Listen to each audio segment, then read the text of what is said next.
It started with a single night, a strange presence. The weight on the chest, eyes wide open, but the body frozen. Then it came back. Night 2, then 3. By the 13th night, he wasn't sure if he was still alive or already dead. These are real stories of sleep paralysis pushed to the edge of sanity, shared by Reddit users who survived to tell what they saw and what followed them when they woke up. Some say it's just a sleep disorder. Others believe it's something much darker. One thing is certain: once it starts, it doesn't stop. I'm Disturbing Jack, and these are the most disturbing stories of sleep paralysis told by Reddit users.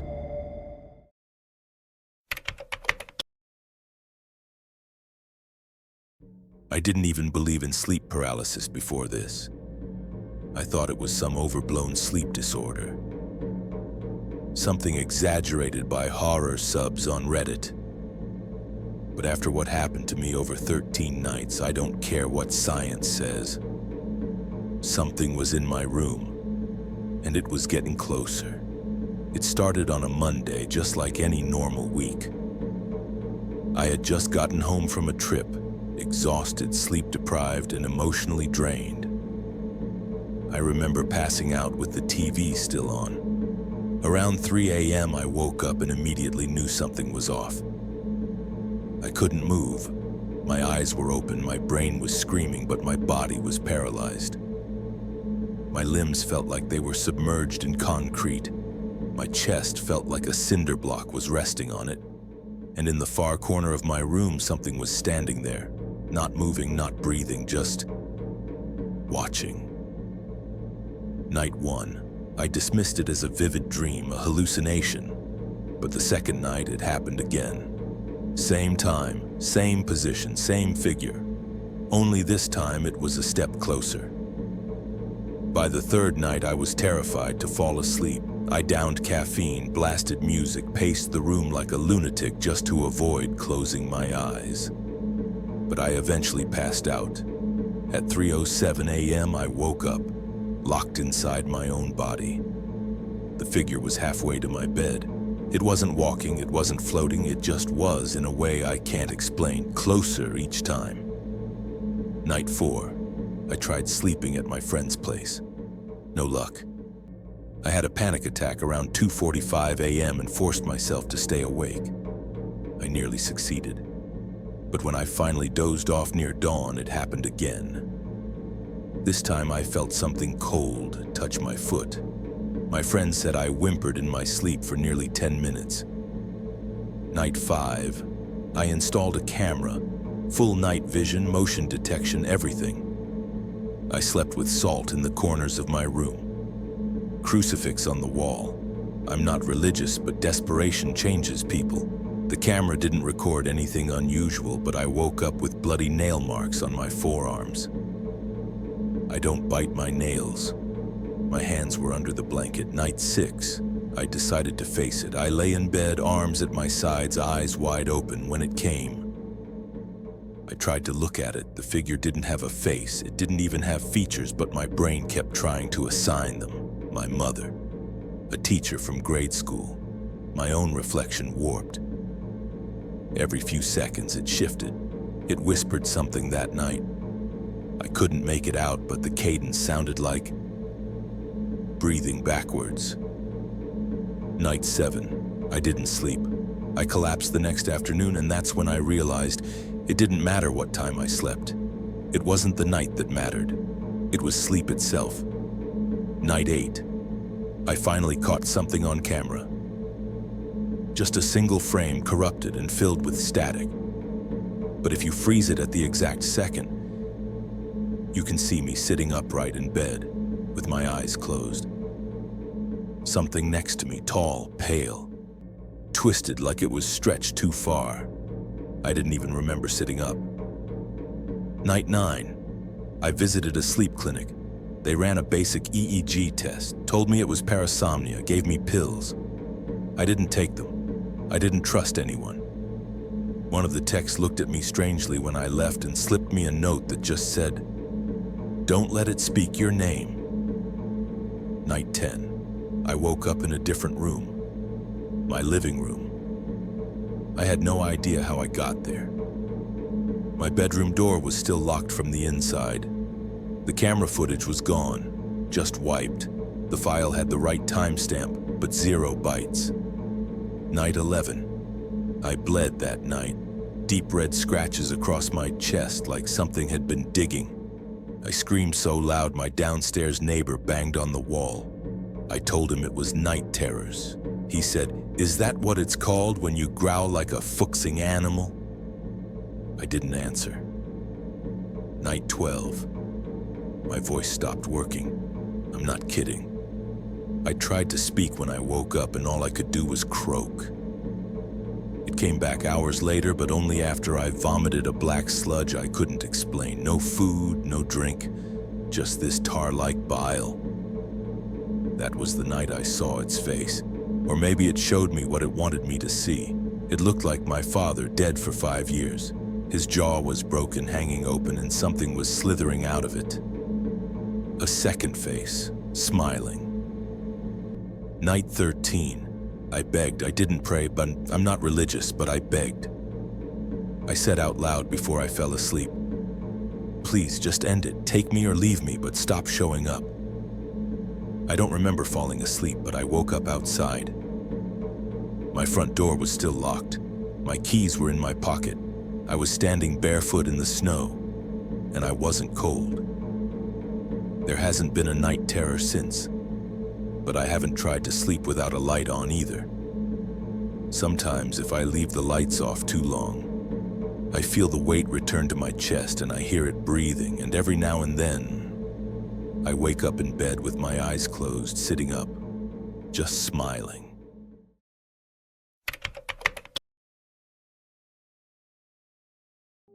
I used to think sleep paralysis was just a quirk of the brain, a neurological hiccup, something mildly spooky but ultimately harmless. I don't think that anymore. My episodes didn't start like most people's. They didn't come night after night in a row. They didn't even happen often. 3 times, that's it. 3 times over the course of 1 awful year. But each time it got worse. Each time she came closer. The first episode was on my birthday. I'd just turned 28. I remember lying in bed around 1 a.m., scrolling Reddit, ironically reading about paranormal stuff. That night I had a weird pressure behind my eyes, like a migraine was threatening but hadn't hit yet. I eventually passed out without even plugging in my phone. At some point, I don't know when, I woke up, sort of. My eyes were open. My bedroom looked exactly the same, except for one thing. It was darker than usual. Not pitch black, just dimmer. As if someone had turned the contrast down. And I couldn't move. I wasn't scared yet. I'd heard of sleep paralysis, so I assumed that's what it was. I tried to focus on wiggling a finger or toe. I remembered that's supposed to help. But then I noticed something in the corner of the room. It was a shape, thin, crooked, standing near the door. My first thought was that it was a coat rack or shadow from a chair, but I don't own anything like that. And it was too tall, way too tall. I stared at it, trying not to blink, and that's when I realized it was moving, just barely, swaying, like it was breathing. Then it whispered. Not out loud. It was like the voice was inside my skull, like it bypassed my ears and just arrived in my mind. "It's watching you." I wanted to scream. I couldn't even breathe faster. My chest felt like it had caved in. The shape tilted its head. I swear I heard a bone crack. It's always watching. It waits. It waits for the still ones. And then, nothing. I blinked and it was morning. I sat up so fast I nearly passed out. My heart was hammering. My sheets were soaked with sweat. But my bedroom was normal again, bright, clean, harmless. I chalked it up to stress, sleep deprivation, a dark corner of my brain playing tricks. Until it happened again. Second time was 3 months later. Middle of summer, I'd just gotten back from visiting my parents in Maine. I hadn't even unpacked yet. Fell asleep on the couch watching reruns of Forensic Files. It was around 2 a.m. when it hit. Same thing. I woke up, couldn't move, couldn't speak. This time I was on my back. The TV was still glowing faintly, frozen on a paused screen. And she was there again. But she wasn't in the corner this time. She was closer. I couldn't make out her face, but I could see long gray hair hanging down the sides of her head like stringy seaweed.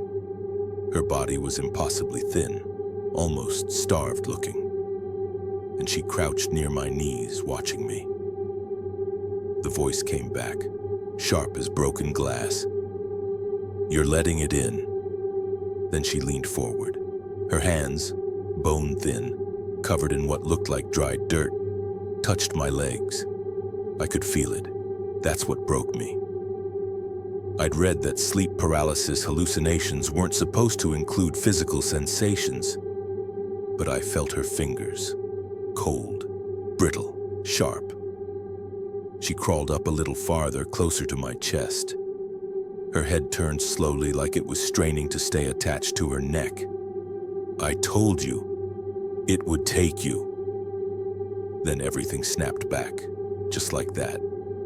I gasped so hard I thought I'd puke. I didn't sleep again for 48 hours.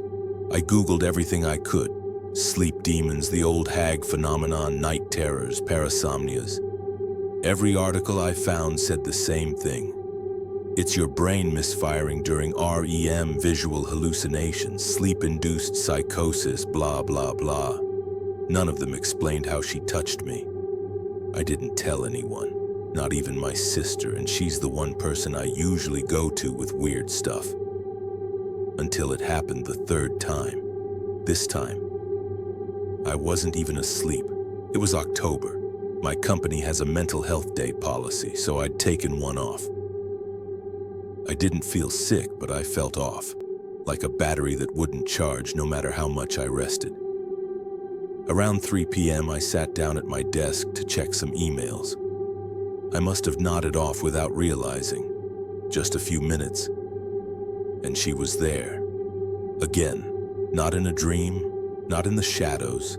She was behind my office chair. I couldn't move. I couldn't even blink. I could see my computer screen. I could see the notification pop up. Meeting in 15 minutes. And I could hear her breathing. I felt her bony fingers touch the back of my neck. The air smelled like wet wood and mold. "It's time." She leaned close to my ear. I heard something click, like teeth grinding together. "You're empty now. I can fit inside." Then something pushed into me. I don't know how else to describe it, like someone shoving freezing water into your skull. I felt a stabbing cold in my chest and a sudden pressure in my head. And then, I snapped out of it. I was on the floor. I had fallen off the chair. My nose was bleeding. I called out of work for the rest of the week. That night, I finally told my sister everything. She was quiet for a long time, then asked if I'd ever heard of possession episodes, some fringe psychiatric theory. She sent me a number to a therapist she knew. I went. Once. The therapist listened, took notes, nodded a lot. Then she said something I'll never forget. "You described a form of parasomnia, but also classic hallucinatory intrusion. Sleep paralysis, yes. But if it's happening during wakefulness, that could indicate something deeper. Something invasive." I asked what she meant by invasive. She didn't answer. She just said, "If it speaks again, don't answer." I scheduled a second appointment, but 2 days later, her office called and said she was gone.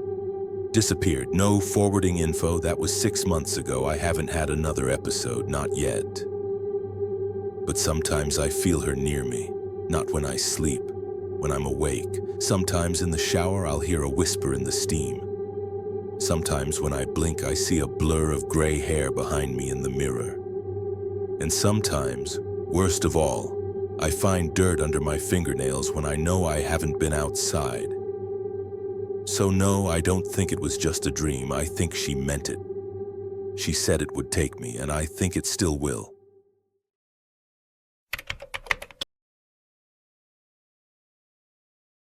I never liked talking about my twin.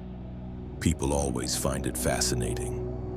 They assume we're mirror images or psychic, or that we switched places as kids to trick teachers, but the truth is, there's nothing cute about having someone out there with your exact face, your exact voice, and maybe your exact nightmares. My name's Eli. My brother's name was Jonah. This is the story of the thing that followed us both, and how only one of us survived it. When we were kids, we'd sometimes wake up at the same time, screaming. Our mom called them twin terrors, said we were just high-strung, nightmares, nothing more. But we always knew it wasn't that. We saw the same thing.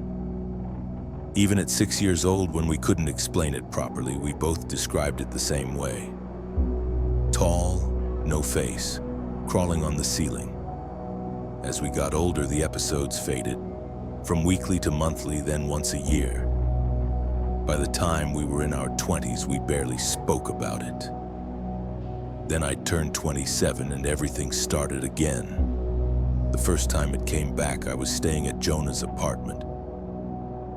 He just moved back into the city after a bad breakup and needed help unpacking.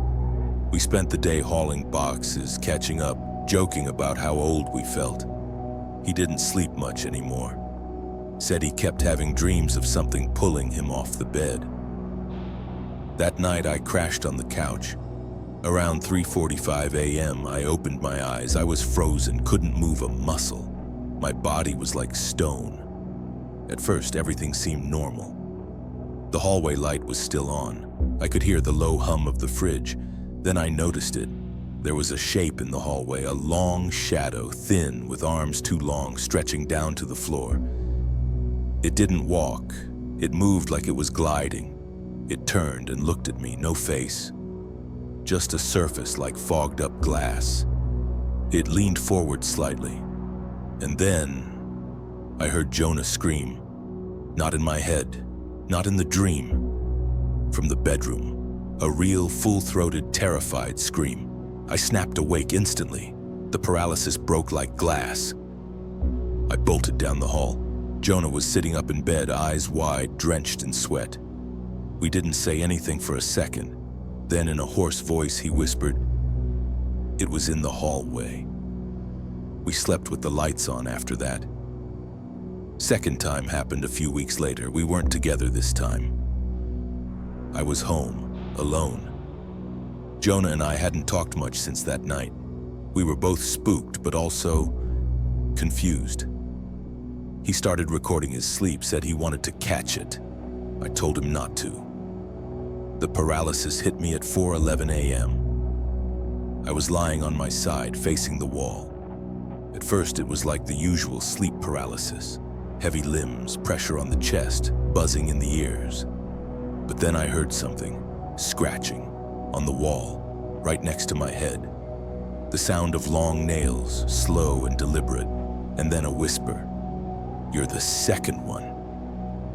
I wanted to cry. I couldn't move. The wall next to me pulsed, like something on the other side was breathing against it. I thought it would break through, but then it stopped. I sat up, gasping. I immediately called Jonah. He didn't answer. I texted him, "Are you okay?" It came back. Nothing. 5 minutes later, he called me. His voice was flat. I saw it again, but this time it talked. I asked what it said. He paused. It said, "Only one." We started comparing notes. Turns out we were both seeing the same exact thing. A tall, faceless figure that moved in jerks and glides. But while mine just watched, Jonah said his was getting closer. In his last episode, it was inches from his face. He started acting weird. Wouldn't sleep. Kept saying things like, "I think I'm the wrong one." I didn't know what that meant. The last time it happened was the night Jonah disappeared. I got a voicemail from him around midnight, just breathing. Then he said something I'll never forget. "It's me." But not. It's wearing me. "If it comes for you, don't believe it's me." Then the call cut. I went to his apartment the next morning. Door was locked from the inside, lights still on. No sign of struggle, no Jonah. But there was a note on the kitchen table. In his handwriting, it said, "Only one can dream, the other must sleep forever." I told the police. They filed a report, treated it like a mental breakdown. "He probably ran off," they said. I tried to move on, but then it came for me. A week after Jonah vanished, I fell asleep on the couch. I hadn't planned to. I'd taken to staying awake as long as possible, scared that sleep might mean seeing it again. But exhaustion won. At 3:03 a.m., I opened my eyes. I couldn't move. The room was dark, and it was standing right in front of me, but this time it had a face. Jonah's face, exactly like him. Same scar on the chin, same tired eyes. It bent down, face inches from mine, and whispered, "I don't sleep anymore." "You do." Then it smiled, a wide, unnatural grin that didn't belong on Jonah's face, and slowly, painfully leaned into my chest. I felt it press through my skin into me, like smoke made of teeth. Then, blackness. I woke up screaming, but I wasn't on the couch anymore. I was in Jonah's bed, in Jonah's apartment. Everything looked exactly like his place, down to the crumpled hoodie on the floor. But I hadn't been there in over a week. The mirror in the hallway was shattered, and in its reflection, I didn't look like me. I looked like him. No one believes me. Why would they? I've been living in Jonah's place ever since. I sleep only when I can't resist it. Every time I wake up, I check the mirror. Sometimes the face looking back changes, just slightly. The scar moves. The eyes are wrong. Once the reflection smiled before I did. I don't know if I'm Eli anymore, or if Jonah really disappeared. Maybe he's still here, watching, waiting for me to fall asleep long enough for him to take it back. If you've made it this far, you're either wide awake or too scared to close your eyes. Like the video, subscribe, and let the darkness know you're not afraid to stare back. Some say sleep paralysis is just a trick of the brain, but those who felt it know better.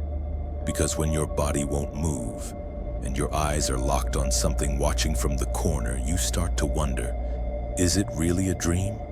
Or are you the one being dreamed of? I'm Disturbing Jack, and these were the most disturbing stories of sleep paralysis from Reddit. Sleep well. Just don't expect to wake up alone.